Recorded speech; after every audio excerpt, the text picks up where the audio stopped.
Welcome to the West Wing Week, your guide to everything that's happening at 1600 Pennsylvania Avenue and beyond. This week, the President continued to address the conflict in Syria, met with Baltic leaders, and embarked on a 3-day trip to Sweden and Russia. That's August 30th to September 5th, or Stronger Together. On Friday, the President and Vice President welcomed the Baltic leaders at the occasion of their first joint visit to the White House since their country's accession to NATO in 2004. Before the President addressed U.S.-Baltic relations, he remarked on Syria. Part of the challenge that we end up with here is that a lot of people think something should be done, but nobody wants to do it.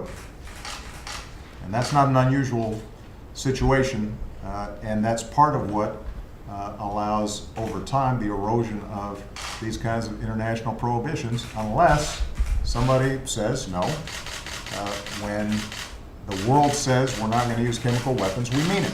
Then the President hopped on his annual conference call with rabbis in advance of the Hebrew High Holy Days of Rosh Hashanah and Yom Kippur. Hope and pray that this year, 5774, will be a good year of progress and peace. On Saturday, the President was joined by the Vice President in the Rose Garden, where he spoke on the ongoing situation in Syria. After careful deliberation, I have decided that the United States should take military action against Syrian regime targets.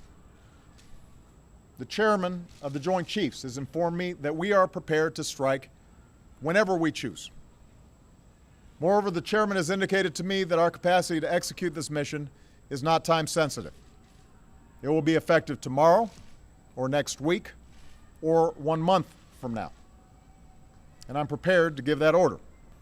I will seek authorization for the use of force from the American people's representatives in Congress. On Tuesday, the President and the Vice President met with a bipartisan group of 16 lawmakers in the Cabinet room. I've made a decision that America should take action. But I also believe that we will be much more effective, we will be stronger if we take action together as one nation. And so this gives us an opportunity not only to present the evidence to all of the leading members of Congress and the various foreign policy committees as to why we have high confidence that chemical weapons were used and that Assad used them. But it also gives us an opportunity to discuss why it's so important that he be held to account. That evening, the President departed Washington, D.C. for Stockholm, Sweden, and points beyond. On Wednesday, the President arrived in Stockholm. While in Sweden, the President held a bilateral meeting and joint press conference with Prime Minister Reinfeldt. He then participated in an event honoring Raoul Wallenberg at the Great Synagogue in Stockholm and toured an expo featuring clean energy innovations at the Royal Institute of Technology. On Thursday morning, the President held a bilateral meeting with the King and Queen of Sweden. The President then departed Stockholm en route to St. Petersburg, Russia.